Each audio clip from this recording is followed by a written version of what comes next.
Welcome back to another thrilling episode of Mike Reed's Katawa Shoujo. It's the next day since the last time I've recorded, so I'm gonna try and finish this bitch. At least this story. Mrs. Abarzaki ushers us in, and in short order we're around the table devouring lunch. I hadn't realized how hungry I was until I got here, but for once I seemed to be eating almost as much as Emmy. Goodness, it's a good thing I made so much. The two of you are acting like you haven't eaten in days. I skipped breakfast this morning. Me too. Had to catch the bus, I assume. That, and I figured you'd make too much food, so it wouldn't matter if I skipped breakfast. Well, it's good to know that I'm predictable. Emmy nods enthusiastically, and conversation falls off again as we very nearly clear the table of everything edible.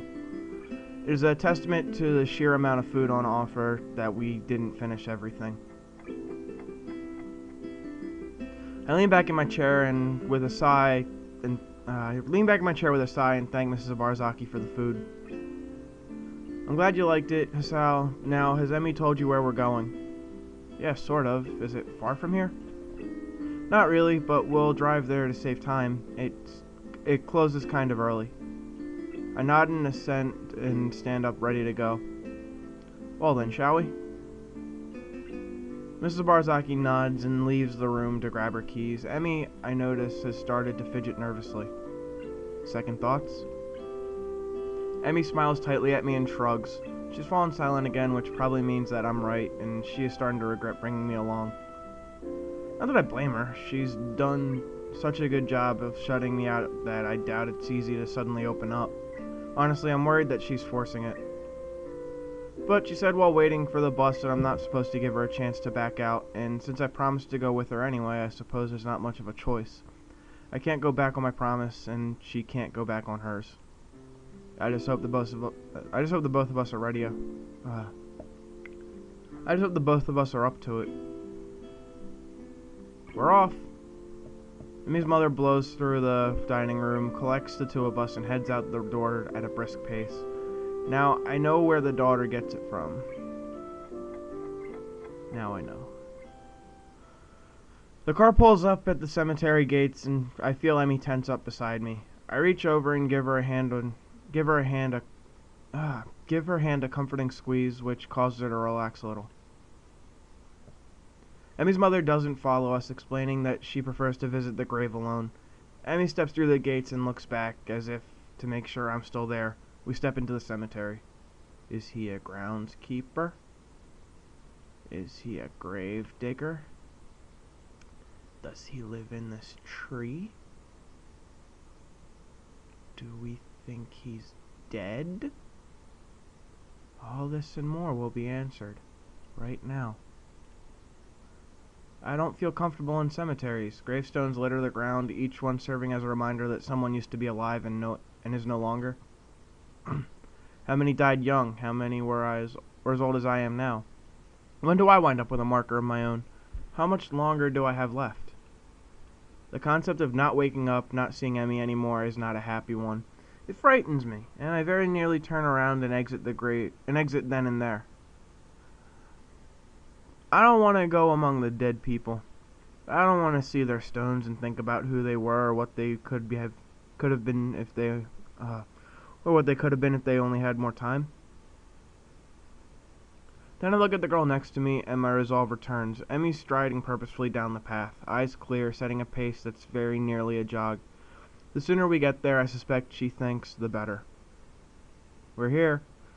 Are we at the gravekeeper's house? Are we at a criminal digging up a grave? Are we paying our respect to the dead? Are we paying our respect to the dad? Who would have ever guessed? It definitely wasn't me. Rip. Anyways, this isn't funny. That's someone's dad is dead. A gravestone, wholly unremarkable in everything except for the name etched upon it. The grass has grown up around the base. Emmy's eyes are riveted to the stone. After a few moments, she turns around, looking surprisingly calm yet solemn. Pink's not actually my favorite color, you know. What? I'm warming up to it. People tend to think that pink's my favorite color. I think it's because I like strawberries. And even though those are red, they just assume that pink's the right color for strawberries. And that it's my favorite color. But it's not. I'm too polite to tell anyone otherwise, of course, and it's not the kind of thing worth getting worried about. But I'll bet even you thought pink was my favorite color. Blue, that's my favorite color. My mom and dad are the only two who know that, and now you do too. Thanks for telling me, I think. You're welcome. There's a pause as she considers what to say next, drawing a quick breath. I can't carry a tune to save my life. I can hum, but actually singing a song is something I've never been able to do. I don't mind because I'm not a fan of karaoke anyway. Well, that's one potential date idea out the window. People all think that I'm a really popular and friendly person, but I only have a few close friends. Probably because I keep everyone in the dark, but I think it's also because I hate the idea of losing a close friend. There aren't many people worth the risk. I played that game earlier. Remember? That was a long time ago. I didn't actually play. I just clicked an option. I'm terrible at saying goodbye. I sometimes think that I only run because it's what I used to do with my father. You're not my first boyfriend. I dated a guy for a long while during my second year at Yamaku, but in the end we broke up because I didn't want to get closer to him. He couldn't live with that distance between us. Her rate of speaking increases slightly as if she's rushing towards the finish line. I'm actually 1 year older than you. Everyone thinks I'm younger because I'm short, but I had to skip one school year because of my accident. They initially thought I was paralyzed when they pulled me out of the wreckage. I'd lost my legs already, but they were afraid that I wouldn't even be able to use what was left of them. After surgery, it was clear that their initial assessment was mistaken. I couldn't feel my legs because of shock, short-term paralysis due to the other trauma I'd experienced. My recovery was one of the fastest they'd ever seen, or so they told me. I never found out if they were serious about that or if they told that to all the patients learning to walk again. She pauses, gathering herself for one last effort. 8 years ago today, I lost my legs, and I lost my father as well. He died on the way to the hospital. I didn't even get to go to the gravesite until 2 months later, and couldn't attend his funeral. I'm so sorry. Don't be. That's what everyone always says, that they're sorry. I hate hearing that, like anyone could have done anything to change what happened. You know the best piece of advice I got? These things happen. I don't even remember who said it, but I guess they didn't have anything better to say. But it's true, you know? These things happen, and there's nothing you can do about it. They aren't necessarily planned, and they aren't always bad, and they aren't always good, but they are.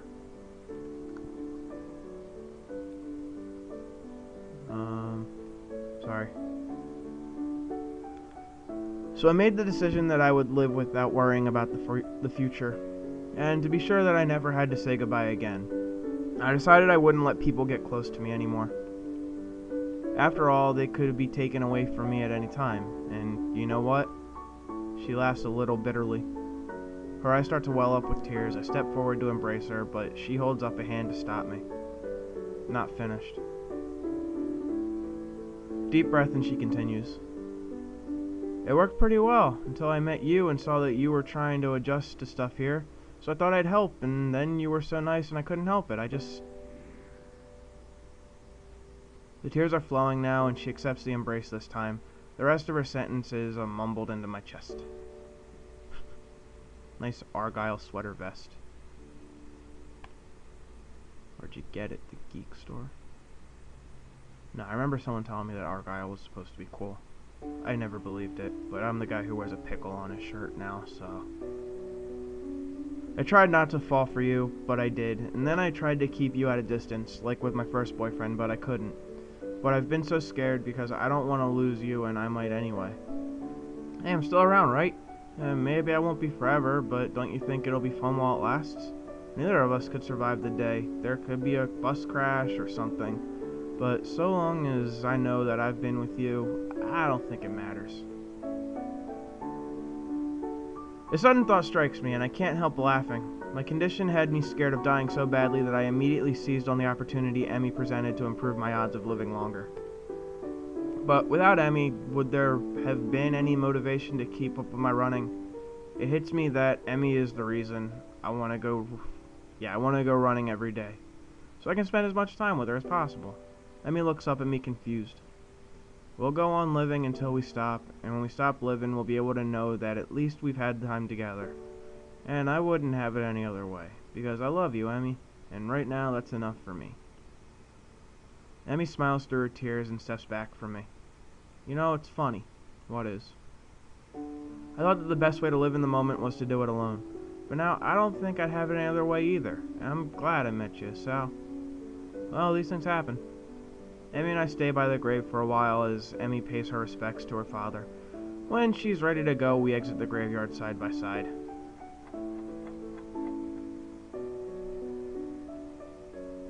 Okay. I don't want to get into anything else, because I feel like that's a lot to take in. That was a lot to process. And, well, yeah. You found out her secret, guys. And girls. And both. Have a good day.